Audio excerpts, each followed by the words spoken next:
you too. We are a collective strength of millions of dreams and good deeds in motion. Everything we have done is possible because of you. Each of you will do something remarkable. You are creating change for people across the world, for people you haven't even met. When we chose the person-to-person business model, it was done with great intention. We will never move away from sharing our life-enhancing products through the power of people.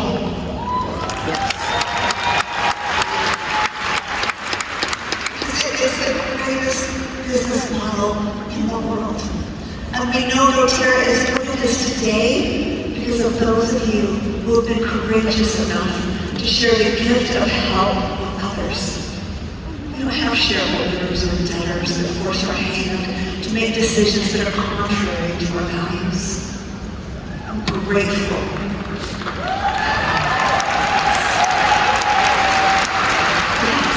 The adulteration that affected supply chains.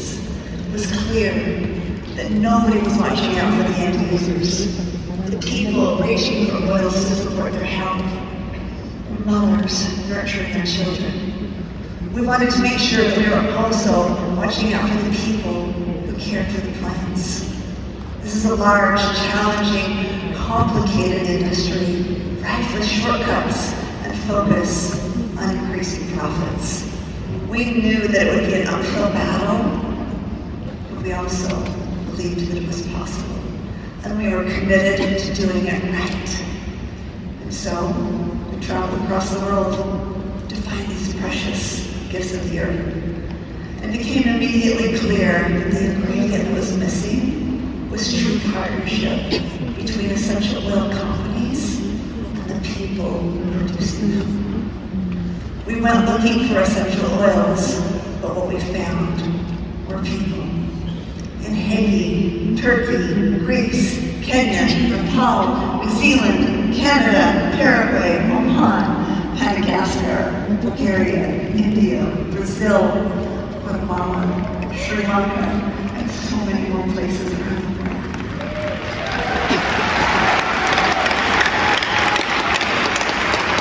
We found people who share our values, who are stewards of the plants, who are committed to creating the highest quality essential oils. We found friends. The true revolution that doTERRA has created in the essential oil industry is love. You can't do what we do without love, without caring for the people on both sides of the pond. And I've always felt that there is an energy that comes when things are created with love. Do you agree?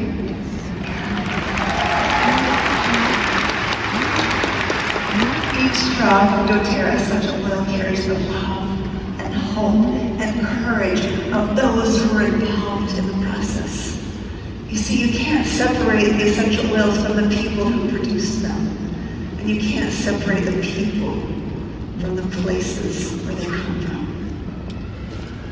When we first began looking for a source of copaiba, or if you're from Brazil, copaiba, essential oil, our sourcing partner, Ben, discovered it was difficult to find people who knew how to properly extract the resin from the trees. So he went into the local community and asked them if anyone knew how to tap the trees. And he was directed to a man named Josimar. When Ben asked Josimar about copaiba trees, his eyes lit up. His love for the trees and the forest was obvious. He became one of the first identified copaiba harvesters at our sourcing network.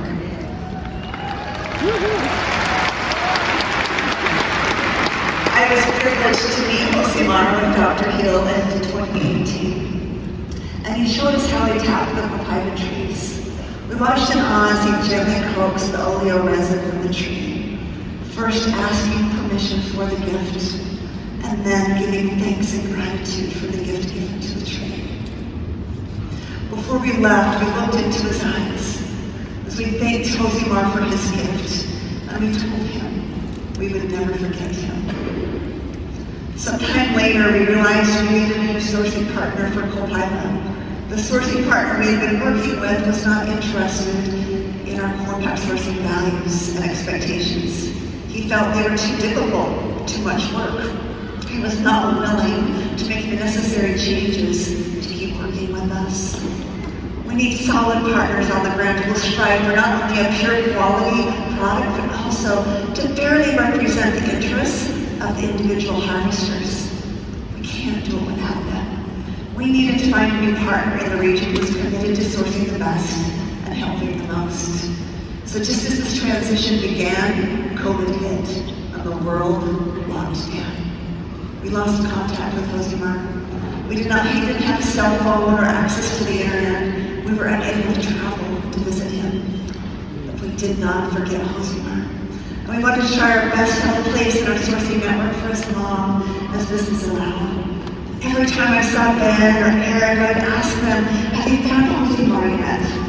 Every time they would say, not yet, but we haven't given up. In the meantime, we forged a relationship with the new sourcing partners, Mariana and Wright, who embraced our compact sourcing values. And we asked them if they would bring Josimar into our network, which was outside of the region where they were working. They did not hesitate. And as soon as travel restrictions opened up, Mariana, Marcello, and Eric went out in search of Josimar. But he had moved. We didn't know where he lived. So they went door to door, showing a picture to people in town, asking if they knew where he lived. This took a lot of effort, but they didn't give up. And finally, they found him.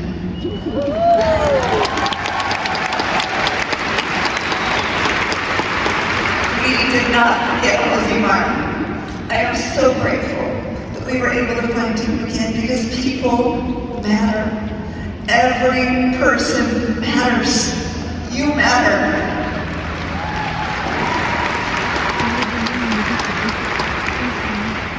Dr. Hill and I were able to reconnect with Josimar just a couple of weeks ago. His family has grown up. It was so fun to reconnect and reminisce with them. His oldest son, Oscar, is now working in business with... As we have gone through the process of sourcing frankincense from Somalia. There's no manual for what we are doing as we change how essential oils are sustainably and ethically sourced through our core pack sourcing model. We are doing what no other company is willing to do because it's hard. It requires significant effort, sacrifice, and commitment to the process. We are not perfect. Despite our most pure intentions and best efforts, things don't always work out the way we hoped. In July 2014, Dave and I traveled to the easternmost country in Africa because we wanted to understand where frankincense trees grew and how to sustainably source this ancient and sacred resin. We were looking for specific species of frankincense, Boswellia furiana and Carterii. There is only one place in the world where these magnificent species grow, the Sanaa region of Somaliland. I believe that these trees only grow in this location by design. And the people of this land are the designated caretakers and protectors of these sacred trees. Somaliland is probably one of the hardest places in the world to do business. Cultural traditions are different. Economic conditions are complex, to say the least. And as we began exploring sourcing in this region, we learned that business relationships rely primarily on trust. We found a partner who was willing to help us source frankincense resin and treat the harvesters and sorters from various clans with the dignity they deserved. We paid significantly above market price for the resin because we wanted the people throughout the supply chain to be compensated fairly. And as we began working more in the Sanaa region, we learned that the top mortality cause was mothers giving birth. There was no medical care offered, and so we decided to build a hospital.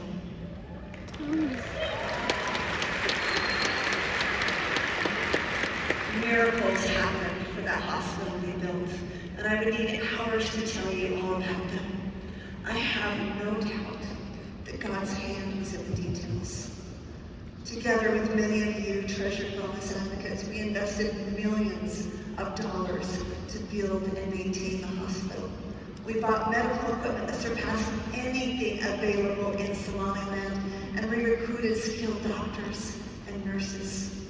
20,000 people received critical medical care at the hospital that would otherwise have been unavailable to them.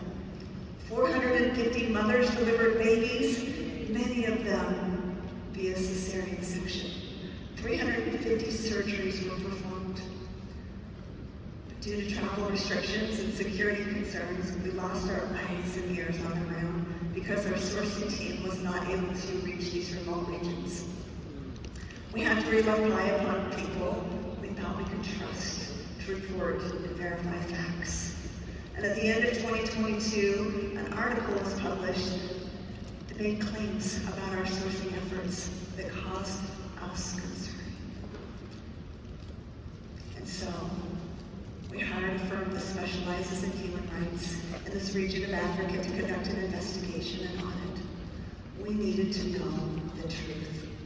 When we received the initial findings of the investigation, we were appalled. We had paid above market price for frankincense, and there was no clear evidence that that money made it all the way to the harvesters and sorters in the way that it was reported to us. Much of what we thought was true turned out to be false, and the efforts to mislead us were extensive. And then, to add insult to injury, we received word that the Sanaa Hospital had been seized by our former sourcing partner because he was upset that we had canceled our contract with him because he didn't do what he promised he would do. In an instant, years worth of blood, sweat, and tears were taken from us, taken from the people of Sanaa, and there was nothing we could do to stop it. No one could help us. So we did all we could and immediately paid to transport patients to other hospitals and evacuate the doctors and nurses to make sure they were safe.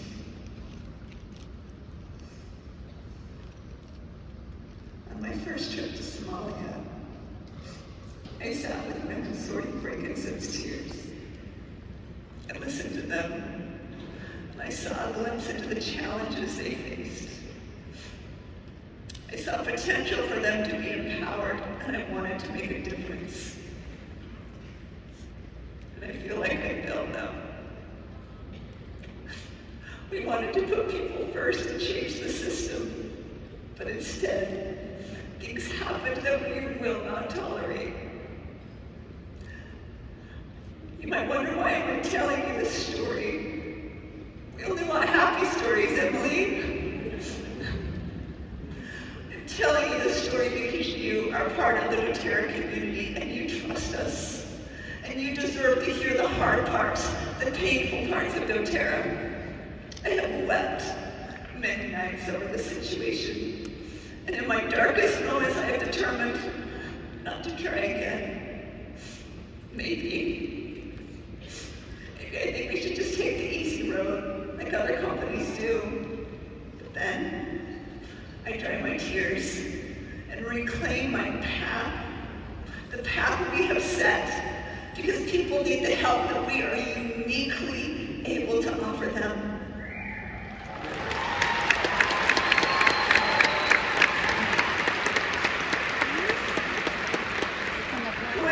Sourcing is not marketing, it is who we are.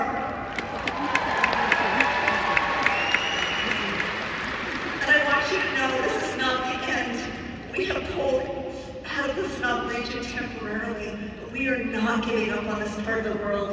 These franken trees, such trees are sacred, and the lives of the people who are their caretakers matter to us. We feel a deep responsibility to find a way forward. We do not walk away from hard things.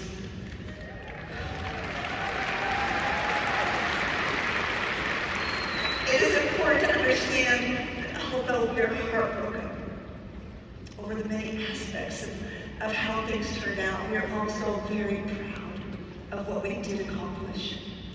Through a partnership with the Adon Hospital and NYAGI, we are providing mobile ultrasounds for expecting women in remote regions of Somaliland to detect and prevent challenges in childbirth.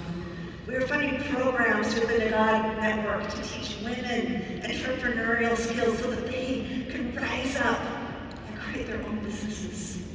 Thousands of people, yes. Thousands of people are alive today because of the specialized care they received at the Sanag Specialty Hospital. And because the doctors at the hospital trained assistants and technicians to operate medical equipment and care for patients, their training and expertise will carry on and benefit the people of Somaliland for generations to come. Through all of this, yes. Through all of this, we are stronger and wiser.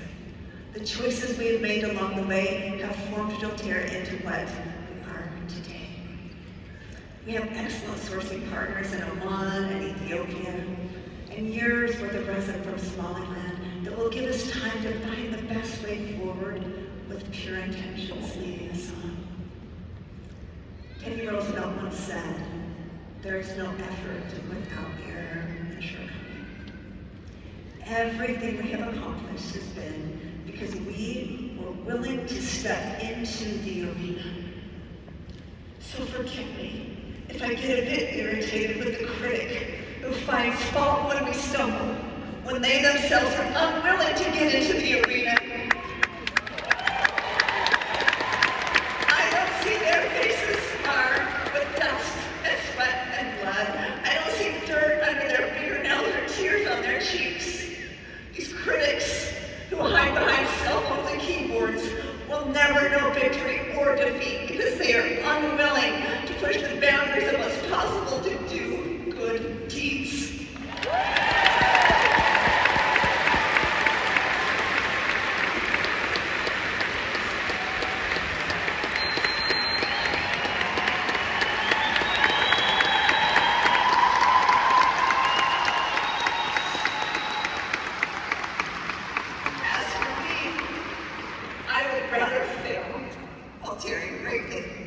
And then I'll get up, and I'll tear again and again. We are reclaiming our story. We are planting our flag in the ground. Our purpose is to help the world heal, and we will not give up on that. People need us. People need you. People are counting on us. We have made commitments to our customers, our wellness advocates, our sourcing partners, our employees, and we will continue doing everything we can to be a force for good in this world. This is not business for us. This is personal. I know that it is personal for you too. That's why you're here. And I hope you will reclaim your story with us. Reclaim your belief. I'm reclaiming mine. You don't have to be wealthy or have thousands of followers on social media to make a difference.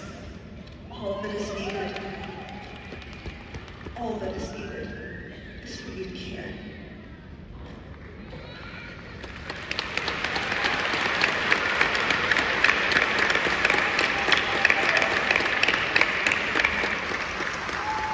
We are all here to help the world heal.